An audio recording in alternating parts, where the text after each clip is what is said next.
আপোনালোকে মোৰ টিফিন ৰেচিপিবোৰত ইমানখিনি মৰম দিয়াৰ বাবে পোনপ্ৰথমে সকলোকে ধন্যবাদ জনাইছোঁ। ৰ'ব আঁতৰি নাযাব, আজি আকৌ নতুন এটা টিফিন ৰেচিপি লৈ আহিছোঁ। তেনেহ'লে আহকচোন চাওঁ। প্ৰথমতে মই আটা কেইটামান মাখি লৈছোঁ আৰু ধুনীয়াকৈ ৰুটি এটা বেলি লৈছোঁ।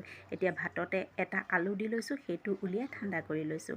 আৰু মই আগবঢ়োৱা টিফিন ৰেচিপিবোৰ খুব সহজ হয়, নিশ্চয় এবাৰ বনাই চাব। অকণমান হালধি, নিমখ আৰু জিৰা, লগতে অকণমান জলকীয়াৰ গুড়ি দিছোঁ আৰু এইখিনি পিটিকা কৰি ল'ম।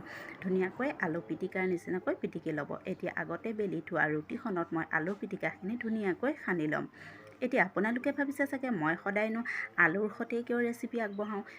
আমাৰ শিশুসকলৰ প্ৰিয় পাচলিবিধেই হৈছে আলু, গতিকে মই সিহঁতে ভাল পোৱা ধৰণে বনাবলৈ চেষ্টা কৰোঁ। আৰু আপোনালোকেও এনেদৰে বনাবলৈ চেষ্টা কৰিবচোন, সিহঁতে খাই খুব ভাল পায়।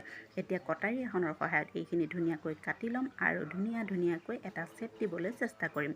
আৰু এতিয়া মই শ্বেপ দিয়া কামটো ধুনীয়াকৈ কৰি লৈছোঁ। আপোনালোকে যদি ভিডিঅ'টো ইমানখিনিলৈকে চাই আছে, নিশ্চয় লাইক আৰু কমেণ্ট এটা কৰিবলৈ নাপাহৰিব। এতিয়া গেছত কেৰাহীখন পাতি তেল অকণমান দি গৰম কৰি ল'ম আৰু গেছৰ ফ্লেমটো কম কৰি ৰাখি গোটেইখিনি ধুনীয়াকৈ দি ল'ম। এটা ছাইড ধুনীয়াকৈ সিজাৰ পিছত মই লুটিয়াই দিম আৰু দুইটা ছাইড ধুনীয়াকৈ সিজাই ল'ম।